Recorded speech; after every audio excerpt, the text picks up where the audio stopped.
Welcome to Crash Course, where we will be covering the Vietnam War, specifically the last half from 1964 to 1973, where the U.S. was highly involved. Okay. Oh.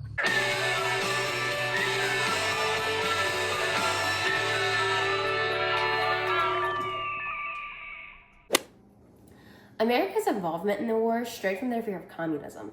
Vietnam was split into North and South, with communist leader in the North and anti-communist leader in the South. America was quick to back the anti-communists because their fear of communism blinded them. They were willing to back any leader who felt the same way about communism as they did. As the historian James Patterson said, preventing communism, after all, remained the guiding star of American policy. America's first major involvement in the war was when American troops were sent to Vietnam to help with the war efforts to fight against communism, Hai Cho Minh. These troops helped to advise the Republic of Vietnam, also known as ARVNs. 1965 marked a turning point in this war. On the 7th of February, the Viet Cong attacked the U.S. helicopter base, which gave President Johnson reason to order an airstrike and retaliation. There was also an operation called Rolling Thunder, which encouraged a bombing campaign against North Vietnam, which began on March 21st. In fact, the U.S. had dropped more bombs on Korea than had been dropped in the entire Pacific theater. In Operation Rolling Thunder, the number of American troops and bombings started to increase during the spring of 1965. 2 Marine battalions arrived at the Dang Hai Air Base with authorization to attack the enemy with no advice involved. However, President Johnson did not actually tell the American public that troops had this authorization, which goes to show the widening credibility gap of what the government told Americans versus what was actually happening. On the first major battle between America and Vietnam, known as the Battle of Anh Dring, occurred from November 14th through the 17th of 1965. One of the major causes was a naval confrontation in the Gulf of Tonkin from August 2nd through 4th of 1964, when Vietnam allegedly torpedoed the USS Maddox and US Turner Joy. The US suspected and claimed that North Vietnam was behind the attack. There is speculation around this attack. While some believe Vietnam was behind it, others believe that the US sanctioned this attack so that they had a reason to join the war efforts, and in their eyes, helping to stop the spread of communism. President Johnson then asked Congress to authorize the move to take all necessary measures to repel armed attacks in Vietnam. Congress obliged, and this became known as the Gulf of Tonkin Resolution. The Tet Offensive in 1968 was a huge escalation of a military campaign when North Vietnam launched an attack against South Vietnam, during which 2,100 U.S. and 4,000 South Vietnamese soldiers were killed. This was a huge turning point, as it was a tactical defeat for North Vietnam. In total, the war had a huge toll on all parties involved. With costly economic and human tolls, it is estimated that 2 million civilians and 1.3 Vietnamese soldiers died. The U.S. military spending peaked at around $85 billion in 1969. Vital damage was also done to Vietnam's infrastructure and environment. And now for the thought bubble. By the year 1968, about 500,000 soldiers were in Vietnam, while talk about victory being just around the corner was constantly being said. However, in January, the Vietnamese launched the Tet Offensive, and while it was repelled, the American people started to doubt the claims that the U.S. victory was approaching. By the end of the war, millions of people had died. The war was difficult and tedious as the ground fighting took place in jungles, and it was difficult to tell the difference between the enemy and the civilian. In this part of the war, capturing territory wasn't meaningful, so commanders kept body count. Basically, if more enemies were killed than Americans, then that meant that we were winning. To go along with the fighting in jungles, there was also a lot of bombing and landmines. More bombs were dropped on North and South Vietnam than both the Axis and Allies powers used in all of World War II. The U.S. combated this by using chemical defoliants like Agent Orange to get rid of the jungle to make the field more open range. They also used napalm, which was used to burn everything from trees to homes to even people. The television coverage from the war introduced the first war that was being brought to American households, and to say the least, people were horrified by what they saw.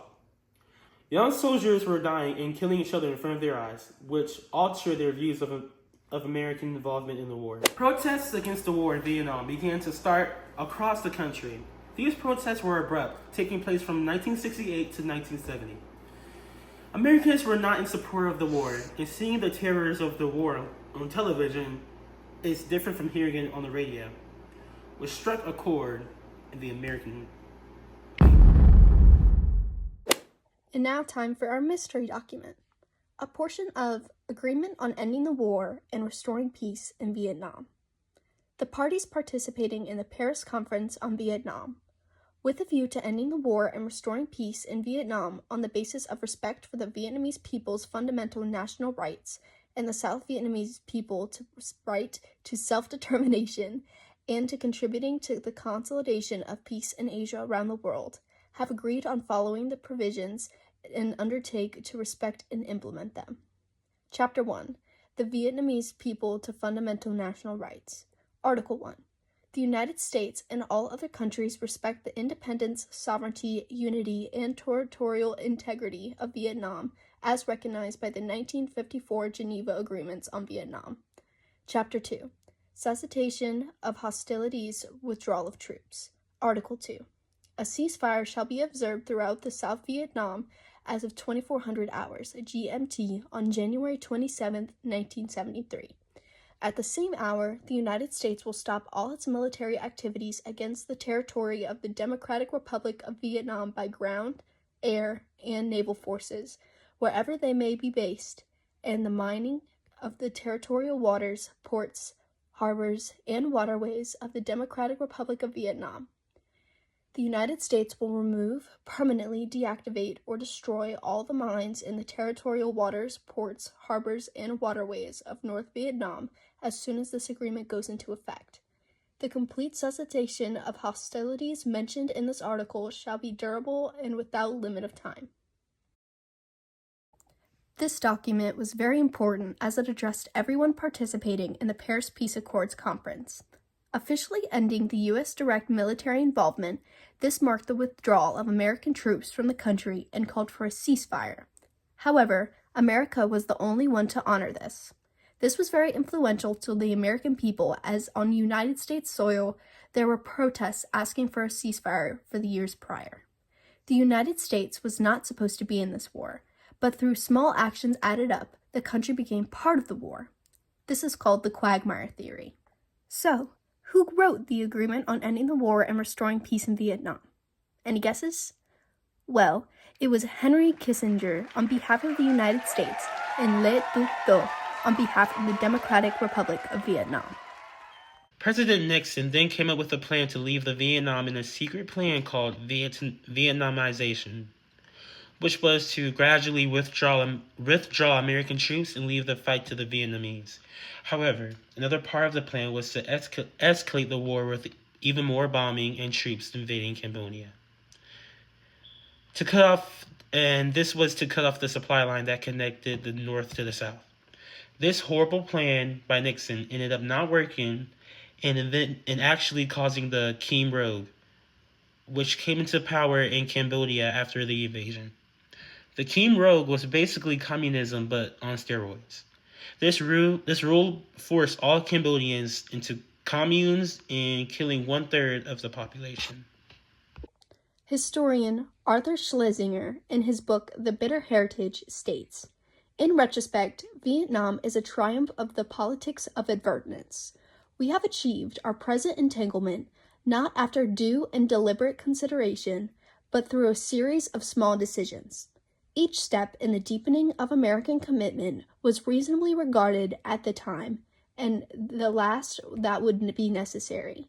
Yet, in retrospect, each step led only to the next, until we find ourselves entrapped today in the nightmare of American strategists, a land war in Asia, a war which no president desired or intended. Thank you for watching this video. Don't forget to like and comment and subscribe and hit the like button and tell us what your favorite part of the video was. And so yeah, and thank you for watching. Our next video will be me testing how many licks does it take to get to the center of a Tootsie Pop. And yeah.